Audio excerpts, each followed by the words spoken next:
ನೋಡಿ, ಮಕರ ರಾಶಿಯವರಿಗೆ ಮುಖ್ಯವಾಗಿ ನಿಮ್ಮ ರಾಶಾಧಿಪತಿ ಶನಿ ಶುಕ್ರನ ಜೊತೆ ಯತಿಯಾಗಿದ್ದಾನೆ. ಸೊ ಚತುರ್ಥ ಭಾಗದಲ್ಲಿ 2 ನಕ್ಷತ್ರಗಳ ಸಂಚಾರದಲ್ಲಿರುವಂತಹ ಚಂದ್ರನ ಬಲ ನಿಮ್ಮ ಸ್ವಸ್ಥಾನದಲ್ಲಿ ಅಭಿವೃದ್ಧಿ ಮಾಡಿಕೊಳ್ಳುವಂತಹದ್ದು. ವಿಶೇಷತಃ ಸೊ ಮಿತ್ರರ ವಿಚಾರದಲ್ಲಿ ಒಳ್ಳೆಯವ್ರನ್ನ ಸೊ ನೀವು ನೋಡುವಂತಹದ್ದು. ಆ ಒಳ್ಳೆಯ ಮಿತ್ರರಿಂದ ನಿಮ್ಗೆ ಸಪೋರ್ಟು, ಸಹಕಾರ, ಅನುಕೂಲ ಇವೆಲ್ಲವೂ ಕೂಡ ಆಗುತ್ತೆ. ಸೊ ಜೊತೆಗೆ ನಿಮಗೆ ವೃತ್ತಿಯಲ್ಲಿ ಬದಲಾವಣೆ ನೋಡಿ, ದುಡ್ಡು ಕಾಸು ಬರುವಂಥದ್ದು, ಕೆಲಸದ ನಿಮಿತ್ತ ದುಡ್ಡು ಬರುವಂತಹ ಸಾಧ್ಯತೆ ಜಾಸ್ತಿ ಇರುತ್ತೆ. ಅದಕ್ಕೆ ಕೆಲಸದಲ್ಲಿ ನೀವು ದುಡ್ಡೇ ಬರಬೇಕು ಅಂತಂತ ಕೆಲಸ ಮಾಡಿದ್ರೆ ದುಡ್ಡು ಬರಲ್ಲ. ಆದರೆ ಇವತ್ತಿನ ದಿನ ನೀವು ಎಲ್ಲಿ ಕೆಲಸ ಕಾರ್ಯ ಮಾಡ್ತಾ ಇರ್ತೀರಾ ಅಲ್ಲಿ ಯಾವುದೋ ಒಂದು ರೂಪದಲ್ಲಿ ನೀವು ದುಡ್ಡು ನೋಡುವಂತಹ ಭಾಗ್ಯ ಪ್ರಧಾನವಾಗಿ ಇರುತ್ತೆ. ಆ ರೀತಿಯ ಅನುಕೂಲಗಳು ಇವತ್ತಿನ 2 ನಕ್ಷತ್ರಗಳ ಬದಲಾವಣೆ ಅಂದರೆ ಭರಣಿ ಮತ್ತು ಕೃತಿಕಾ ನಕ್ಷತ್ರ ಅಂದರೆ ಶುಕ್ರಗ್ರಹ ಮತ್ತು ಸೂರ್ಯಗ್ರಹದ ನಕ್ಷತ್ರಗಳು ಒಳ್ಳೆಯ ಫಲ ಕೊಡುತ್ತೆ. ಹಾಗಾಗಿ ಮಕರ ರಾಶಿಯವರಿಗೆ ಪಶ್ಚಿಮ ದಿಕ್ಕು ತುಂಬ ಚೆನ್ನಾಗಿ ಬರುತ್ತೆ. ಪಶ್ಚಿಮ ದಿಕ್ಕು ಜೊತೆಗೆ ಸಂಖ್ಯೆಗಳು 2, 9, 2 ಅಂದರೆ ಚಂದ್ರ, 9 ಅಂದರೆ ಕುಜ. ಈ ಸಂಖ್ಯೆಗಳು ಶುಭ ಫಲ ಕೊಡುತ್ತೆ. ವರ್ಣ ಬಂದು ನೇರಳೆ ಬಣ್ಣದ ವಸ್ತ್ರ ಧರಿಸಿದರೆ ಶ್ರೇಷ್ಠವಾದ ಅನುಕೂಲಗಳನ್ನ ನೀವು ನೋಡ್ತೀರಾ. ಇನ್ನು ಕುಂಭರಾಶಿಯವರಿಗೆ ನೋಡೋಣ. ನೋಡಿ, ಕುಂಭರಾಶಿಯವರಿಗೆ ನಿಮ್ಮ ಪ್ರಯತ್ನ ಕಾರ್ಯದಲ್ಲಿ ಬಲ ಮತ್ತು ಸುಖ ನೆಮ್ಮದಿ ವಿಚಾರದಲ್ಲಿ ಅನುಕೂಲವನ್ನು ಪಡೆಯುವಂತಹದ್ದು.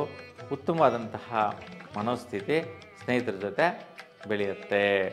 ಇದು ಅವ್ರ ಜೊತೆ ಸೇರಿಕೊಂಡು ಏನೋ ಒಂದು ಸಾಧಿಸಬೇಕು, ಏನೋ ಒಂದು ಮಾಡಬೇಕು ಅನ್ನುವಂತಹದ್ದು ಕೂಡ ಬರ್ತಾ ಇರುತ್ತೆ. ಈ ವಿಚಾರದಲ್ಲಿ ಯಾವುದೇ ರೀತಿ ವ್ಯತ್ಯಯ ವೈಪರೀತ್ಯಗಳು ಇರೋದಿಲ್ಲ. ಓಕೆ, ಕುಂಭರಾಶಿಯವರಿಗೆ ಮುಖ್ಯವಾಗಿ ನಿಮ್ಮ ರಾಶಾಧಿಪತಿ ಸೊ ಶನಿ ಲಗ್ನ ರಾಶಿಯಲ್ಲಿರ್ತಕ್ಕಂತಹದ್ದು, ಶುಕ್ರ ಸೇರಿರ್ತಕ್ಕಂಥದ್ದು ಶುಭದಾಯಕ. ಶುಭ ಫಲಗಳನ್ನು ಕೊಡ್ತಾನೆ, ಶ್ರೇಷ್ಠ ಫಲಗಳನ್ನು ಕೊಡ್ತಾನೆ.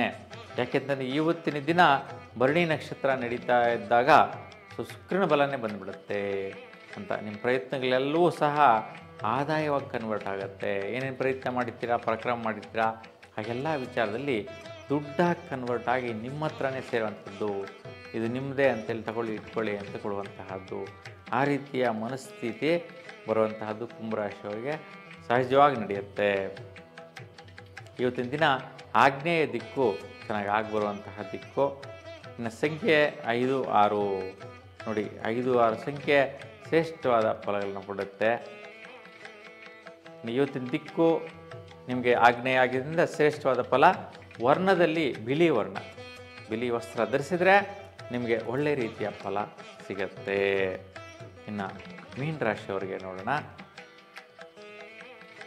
ನೋಡಿ, ಮೀನ ರಾಶಿಯವರಿಗೆ ನಿಮಗೆ ತುಂಬ ಉತ್ತಮವಾದಂತಹ ದಿನ. ಯಾಕೆಂದರೆ ಧನಪ್ರಾಪ್ತಿ ಯೋಗ ಪಡೆಯುವಂತಹ ದಿನ ಅಂತೇಳಿ ಹೇಳ್ತೀವಿ. ಸೊ ನೀವೇನು ಕಳ್ಕೊಂಡಿರ್ತೀರಾ ಅದನ್ನು ಇವತ್ತು ಪಡೆಯುವಂತಹದ್ದು ಒಂದು ಅನುಕೂಲ. ಅಂದರೆ ಯಾವಾಗಲೋ ಕಳ್ಕೊಂಡಿರ್ತೀರಾ, ಇವಾಗ ಮತ್ತೊಮ್ಮೆ ಅದು ಸಿಗ್ಬಿಡುವಂತಹ ಭಾಗ್ಯ. ಏಕೆಂದರೆ ಧನಸ್ಥಾನದಲ್ಲಿರ್ತಕ್ಕಂತಹ ನಕ್ಷತ್ರಗಳು ಮುಖ್ಯವಾಗಿ ಭರಣಿ ಮತ್ತು ಕೃತಿಕಾ ಅಂದರೆ ಸೂರ್ಯ ಮತ್ತು ಶುಕ್ರ 2 ಗ್ರಹಗಳು ಶುಭ ಫಲನ ಕೊಡುತ್ತೆ, ಶ್ರೇಷ್ಠವಾದಂತಹ ಫಲನ ಕೊಡುತ್ತೆ. ಹಾಗಾಗಿ ದುಡ್ಡು ಕಾಸು ಸಂಪಾದನೆ ಮತ್ತು ಖರ್ಚಾಗಿರ್ತಕ್ಕಂಥ ವಿಚಾರದಿಂದ ದುಡ್ಡು ಬರುವಂತಹದ್ದು ಮತ್ತು ವೃತ್ತಿಯಲ್ಲಿ ದುಡ್ಡಾಗಿ ಕನ್ವರ್ಟ್ ಆಗಿ ಬರುವಂತಹದ್ದು, ಈ 2 ವಿಚಾರಗಳು ನಿಮಗೆ ಶುಭ ಸೂಚನೆಯ ಫಲಗಳಾಗಿದೆ. ಯಾವುದೇ ರೀತಿ ವೈಪರೀತ್ಯಗಳಿಲ್ಲ. ಸೊ ಅನುಕೂಲವಾದಂತಹ ಸ್ಥಿತಿ ಇದೆ. ನಿಮ್ಮ ರಾಶಾಧಿಪತಿ ಗುರು ಕೂಡ 3ನೇ ಸ್ಥಾನದಲ್ಲಿರ್ತಕ್ಕಂತಹದ್ದು. ಇಲ್ಲಿ ಕೂಡ ನಿಮಗೆ ಶುಕ್ರನ ಮನೆಯಲ್ಲೇ ಇದ್ದಾನೆ ಗುರು ಕೂಡ. ಅದಕ್ಕೆ ಸೊ ಇಲ್ಲಿ ಶುಕ್ರ ತುಂಬ ರಿಸಲ್ಟ್ ಕೊಡ್ತಾನೆ ನಿಮಗೆ ಭರಣಿ ನಕ್ಷತ್ರದಲ್ಲಿ. ಸೊ ಕನಿಷ್ಠ ಸಾಯಂಕಾಲ ಅಷ್ಟೊತ್ತಿಗೆ ಅಂದರೆ 3 ಗಂಟೆ ಅಷ್ಟೊತ್ತಿಗೆ ತುಂಬ ಶುಭ ಫಲಗಳು ದುಡ್ಡು ಕಾಸು ವ್ಯವಹಾರ ವಿಚಾರದಲ್ಲಿ. ಆನಂತರ ಕಾರ್ಯನಿಮಿತ್ತೇನ ಬದಲಾವಣೆ ಆಗುವಂಥದ್ದು. ದುಡ್ಡು ಕಾಸು ಖರ್ಚು ಮಾಡಿದ್ದೀರಾ, ಅವ್ರ ಕೆಲಸ ಕಾರ್ಯಗಳು ಕೂಡ ಚೆನ್ನಾಗಿ ನಡೆಯುತ್ತೆ. ಈ ರೀತಿ ಮೀನರಾಶಿಯವರಿಗಿದೆ. ನೀವು ಬಹುಮುಖ್ಯವಾಗಿ ಈಶಾನ್ಯ ದಿಕ್ಕು ಚೆನ್ನಾಗಿ ಬರುವಂಥ ದಿಕ್ಕಿದೆ. ಸೊ ಸಂಖ್ಯೆಗಳು 3, 6 ಸಂಖ್ಯೆ ಅದ್ಭುತವಾಗಿರ್ತಕ್ಕಂಥ ಸಂಖ್ಯೆಗಳು. ಕಂದು ಬಣ್ಣದ ವರ್ಣ ಆ ವಸ್ತ್ರಗಳು ನೀವು ಧರಿಸಿದರೆ ಶ್ರೇಷ್ಠವಾದಂಥ ಫಲಗಳನ್ನು ನೀವು ನೋಡ್ಬೋದಾಗಿರುತ್ತೆ. ಸೊ ಒಟ್ಟಾರೆಯಾಗಿ ದ್ವಾದಶಿ ರಾಶಿಯವರಿಗೆ ಎಲ್ರಿಗೂ ಸಹ ಇವತ್ತಿನ ದಿನ ನಕ್ಷತ್ರಗಳು ಶುಭ ನಕ್ಷತ್ರಗಳಾಗಿರ್ತಕ್ಕಂತಹದ್ದು ನೋಡಿ. ಶುಭ ಅಂತಂದರೆ ಭರಣಿ ನಕ್ಷತ್ರ, ಕೃತಿಕಾ ಅಂದರೆ ಸೂರ್ಯನ ನಕ್ಷತ್ರ. ಹಾಗೆ ಈ ಎರಡೂ ನಕ್ಷತ್ರಗಳು ಸಂಚಾರದಲ್ಲಿ ಇದ್ದು ಸುಫಲಗಳನ್ನ ಹೆಚ್ಚಾಗಿ ಕೊಡ್ತದೆ. ಈ ಒಂದು ಪ್ರತಿಫಲನ ಇವತ್ತು ದಿನಪೂರ್ತಿ ನೀವು ಸದುಪಯೋಗ ಮಾಡ್ಕೊತೀರಾ ಅಂತ ನಾನು ಬಯಸ್ತಾ, ನಿಮ್ಮ ಇಷ್ಟದೇವರು ಇವತ್ತೆಲ್ಲ ಕೂಡ ನಿಮ್ಮ ಇಷ್ಟಾರ್ಥಗಳೆಲ್ಲ ಕೂಡ ಸಿದ್ಧಿಸಲಿ, ಅನುಗ್ರಹಿಸಲಿ ಅಂತ ಭಗವಂತನಲ್ಲಿ ಪ್ರಾರ್ಥಿಸ್ತಾ, ನೀವೆಲ್ಲರಿಗೂ ಕೂಡ ಶುಭವಾಗಲಿ. ನಮಸ್ಕಾರ.